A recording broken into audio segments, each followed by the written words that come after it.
నేను Tesla model Y కొని మే 22కి 1 year అయిందండి. సో ఇక్కడ యూఎస్లో ప్రతి 1 ఇయర్ ఒకవేళ సేమ్ స్టేట్లో ఉన్నట్లయితే ఆ నెంబర్ ప్లేట్కి స్టిక్కర్ అప్డేట్ చేసుకోవాలి, అంటే స్టిక్కర్ రెన్యువల్ చేయించుకోవాలి. అలాగే ఒకవేళ స్టేట్ మారినట్లయితే కొత్త నెంబర్ ప్లేట్స్ తీసుకోవాలి. సో లాస్ట్ ఇయర్ నేను స్టేట్ ఆఫ్ ఇలినాయ్ నుంచి స్టేట్ ఆఫ్ అయోవాకి మారడం వల్ల ఇలినాయ్ స్టేట్లో ఉన్న నా car registration number plates expire అయిపోయినాయి. సో నేను స్టేట్ ఆఫ్ అయోవాలో రిజిస్ట్రేషన్ చేయించుకున్నాను అనమాట. సో అక్కడ జరిగిన నాకు ఎక్స్పీరియన్స్ని ఈ వీడియోలో మీతో షేర్ చేసుకోబోతున్నా. ఈ వీడియోని కనుక మీరు ఫస్ట్ టైం చూస్తున్నట్లయితే నా ఛానల్ సబ్స్క్రైబ్ చేసుకోండి అండ్ ఈ వీడియోని పూర్తిగా చూడండి. మీకు నచ్చినట్లయితే ఒక లైక్ అయితే ఇవ్వండి. హలో యూట్యూబ్, అందరూ ఎలా ఉన్నారు? నా పేరు Shiva and welcome to my channel Shiva free spirit.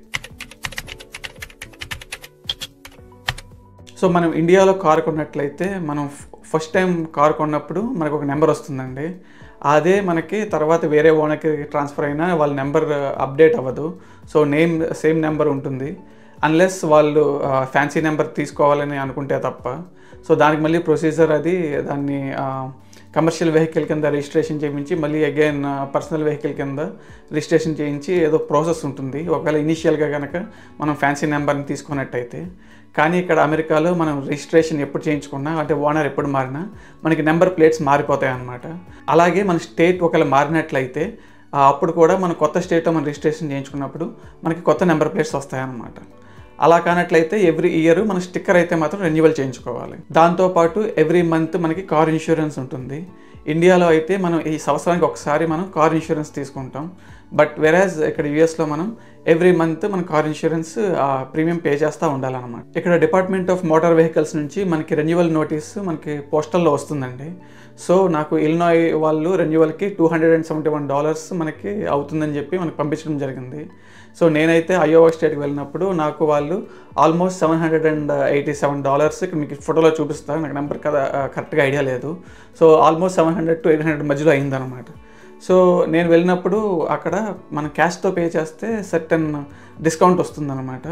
Whereas credit card కానీ డెబిట్ కార్డ్ కూడా వాళ్ళు సమ్ 2%, 4% మధ్యలో వాళ్ళు సర్వీస్ ఫీ ఛార్జ్ చేస్తారనమాట. సో ఇక్కడ ఫీ సేవ్ చేద్దామని చెప్పేసి నేను $400 క్యాష్ కూడా విత్డ్రా చేసుకుని పట్టుకెళ్ళడం జరిగింది. కొన్ని ప్లేసుల్లో ఈ డ్రైవింగ్ లైసెన్స్ అపాయింట్మెంట్స్ కానీ అలాగే కార్ రిజిస్ట్రేషన్ అపాయింట్మెంట్స్ కానీ వాకిన్స్ కొన్ని చోట్ల ఉంటాయి, కొన్ని చోట్ల అపాయింట్మెంట్ ఓన్లీ ఉంటాయి అనమాట. సో నేను నెంబర్ ప్లేట్స్ రిజిస్ట్రేషన్ కోసం వెళ్ళినప్పుడు అక్కడ అపాయింట్మెంట్ ఓన్లీ అని ఉంది. So next day appointment book చేసుకుని వెళ్ళాను అనమాట.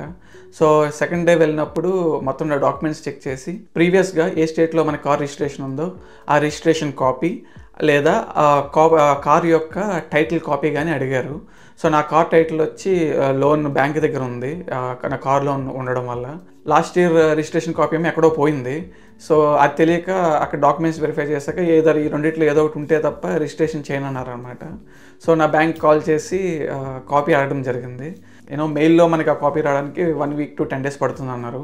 సో నేను లోకల్ బ్రాంచ్కి వెళ్ళి అక్కడ టెల్లర్ ద్వారా కాల్ చేయించడం ద్వారా కస్టమర్ కేర్కి వాళ్ళకి ఈమెయిల్ చేశారనమాట, ఇంటర్నల్ సిస్టంలో వెరిఫై చేసిన తర్వాత. దట్స్ హౌ నాకు ఆ డాక్యుమెంట్ ఇమీడియట్గా లభించింది. అది వచ్చిన తర్వాత నెక్స్ట్ డే ఇమీడియట్గా నేను మళ్ళీ షెడ్యూల్ చేసుకుని వెళ్ళడం జరిగింది. ఇలాగ $787 పే చేయమని చెప్పి అన్నారనమాట.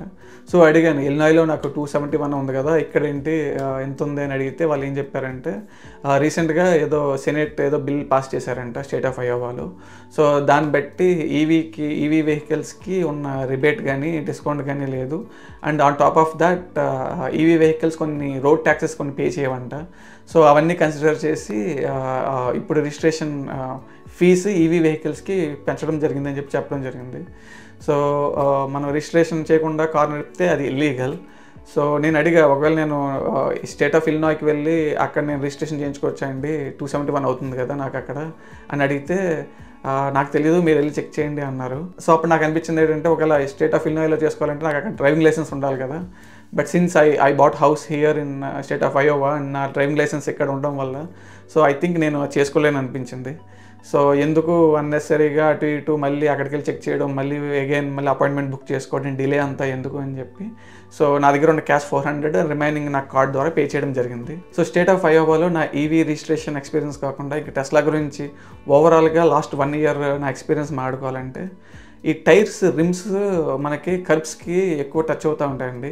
అదొకటి టెస్లా కార్ యొక్క రిమ్స్ డిజైన్ తప్పుగా ఉందని అనిపించింది. అపార్ట్ ఫ్రమ్ దట్ సాఫ్ట్వేర్ అయితే వండర్ఫుల్ అండి. నేను 8,000 పే చేసి మంత్లీ సబ్స్క్రిప్షన్ లా కాకుండా నేను ఎట్ ఎ టైం పే చేయడం జరిగింది లైఫ్ టైం. సో అండ్ నా కార్ స్టిల్ 10,000 దాకా తిరిగింది, 10,000 మైల్స్, అరౌండ్ 10,000 మైల్స్ తిరిగింది. సో దానివల్ల I still under basic warranty అనమాట. సో 50,000 కానీ 4 years కానీ వారంటీ ఉంది. అది కాకుండా బ్యాటరీ యూనిట్కి వారంటీ ఉంటుంది, అలాగే మనకి బేసిక్ డ్రైవ్ యూనిట్కి కూడా వారంటీ ఉంటుంది అనమాట. సో నేను ఇంకా 50,000 కానీ 1,20,000 కానీ రీచ్ అవ్వలేదు కాబట్టి నా కార్ ఇంకా అండర్ వారంటీలో ఉంది. సో అండర్ వారంటీలో ఉన్నంత వరకు I don't think I have to worry about anything.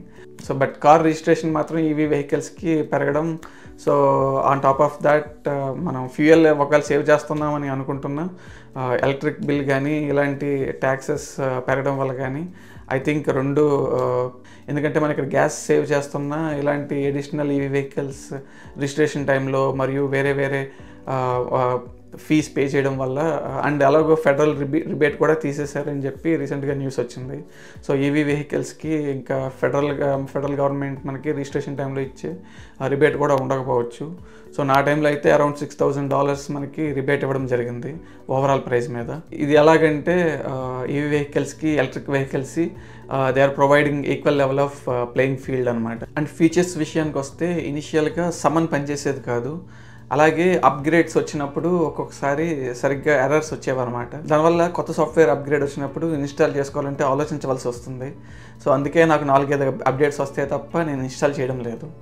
So ఇనీషియల్గా కార్ కొన్నప్పుడు నేను ఎవ్రీ అప్గ్రేడ్ ఇన్స్టాల్ చేసి I was experiencing the new software అనమాట. ఆ ఎగ్జైట్మెంట్లో ఉండేవాడిని. లైక్ సమన్ ఫీచర్ వచ్చినా కానీ, సమన్ ఫీచర్ అంటే మీరు ఎక్కడున్నా మీ కార్ ఓపెన్ చేసి సర్టెన్ రేడియస్లో ఉంటే కారు మన దగ్గరికే వస్తుందన్నమాట. అండ్ అలాగే ఆటో పార్క్ ఫీచర్ కానీ. సో ఆ ఇనీషియల్గా ఈ అప్గ్రేడ్స్ వస్తున్నప్పుడు చాలా బాగుండేది. బట్ లేటర్ ఎప్పుడైతే నేను ఒక ట్రాఫిక్ హ్యూజ్ ట్రాఫిక్ ఉన్నప్పుడు చాలా ఫాస్ట్గా వెళ్తున్నప్పుడు మనకు అక్కడ రెడ్ సిగ్నల్ లేదు కానీ జంక్షన్ దగ్గర గ్రీన్ సిగ్నల్ ఉంది, నా వెనకాల వెహికల్స్ ఉన్నాయి. ఆ టైంలో ఏమైందంటే అది బ్రేక్ అప్లై చేయడం జరిగింది. So that was my shocking moment అనమాట. సో ఆ టైంలో నేను కంట్రోల్లోకి తీసుకున్నాను నా వెంటనే ఇమీడియట్గా. సో టెస్లా ఎంత సెల్ఫ్ డ్రైవింగ్ అయినా మన అవేర్గా ఎప్పుడు ఉండడం మంచిదన్నమాట. సో అది ఒకసారి కాదు, నాకు 2 times జరిగింది. ఆ టైంలో టెస్లా కస్టమర్ కేర్కి ఫోన్ చేసి రిపోర్ట్ చేయడం కూడా జరిగింది. సో వాళ్ళేమో ఎగ్జాక్ట్ కోఆర్డినేట్స్ ఎలా జరిగింది, అప్పుడు వెహికల్స్ ఉన్నాయో మొత్తం సిచ్యువేషన్ అంతా అడిగారు. సో నేను గూగుల్ మ్యాప్స్లో స్క్రీన్ షాట్ తీసి ఏ డైరెక్షన్లో వెళ్తున్నాను అని యారో పెట్టి పంపించడం జరిగింది. So that's how I reported that incident. దాని తర్వాత సాఫ్ట్వేర్స్ మాత్రం అప్గ్రేడ్ చేసుకోవడానికి కొంచెం ఆలోచిస్తున్నాను అనమాట. సో ఒకవేళ అప్గ్రేడ్ వస్తే ఒక 1 week 2 weeks ఆగి ఇన్స్టాల్ చేసుకుంటున్నా. సో ఈ విధంగా సెల్ఫ్ డ్రైవింగ్ వల్ల వాళ్ళ సాఫ్ట్వేర్కి ఒక టెస్టర్ లాగా యూజ్ అవుతున్నాను అనుకుంటాను నేను. అండ్ ద బెస్ట్ థింగ్ ఏంటంటే నేను అమెరికాకి వచ్చి 2013లో వచ్చానండి. సో అప్పటి నుంచి నేను నిస్సాన్ అల్టిమా 2014లో కొన్నాను. సో అది ఎక్స్పీరియన్స్ చేశాను. దాని తర్వాత హోండా అకార్డ్ సెకండ్ హ్యాండ్ కార్లు యూజ్ చేశాను అనమాట 2-3 సార్లు in between. But compared to gas vehicles నాకు నచ్చింది ఏంటంటే ఈవీ వెహికల్ కన్నా సెల్ఫ్ డ్రైవింగ్ అనమాట. ఎందుకంటే అంతకుముందు నేను డ్రైవ్ చేసినప్పుడు రోడ్డు మీద నేను లైన్స్ని చూసేవాడిని, సిగ్నల్స్ని చూసేవాడిని తప్ప I didn't get a chance to see the landscapes and other places. But ఎప్పుడైతే సెల్ఫ్ డ్రైవింగ్ వచ్చిందో నేను సెల్ఫ్ డ్రైవింగ్ ఆన్ చేసి ఒక బటన్ ఐ కెన్ సీ అనమాట ల్యాండ్స్కేప్స్ కానీ, మౌంటైన్ వ్యూస్ కానీ, క్రాప్స్ కానీ, చాలా అద్భుతమైన వ్యూస్ అన్నీ చూడగలిగే అవకాశం నాకు కలిగింది. సో లాస్ట్ టైం షికాగో వెళ్ళినప్పుడు I was able to record lot of videos అనమాట. సో అందులో ఒక వీడియోని కంపేర్ చేసి నేను ఒక షికాగో ట్రిప్ వర్షం ఎలా రూమ్ చేసిందని చెప్పి పెట్టాను. సో ఇక్కడ ఐకార్డ్స్లో లింక్ చేస్తాను, మీకు వీలైతే చూడండి. ఈ వీడియోకి మరి ఇంతే అండి. వచ్చే వీడియోలో మరిన్ని విషయాలతో మళ్ళీ కలుద్దాం. Thank you so much for watching. I will see you all in the next video.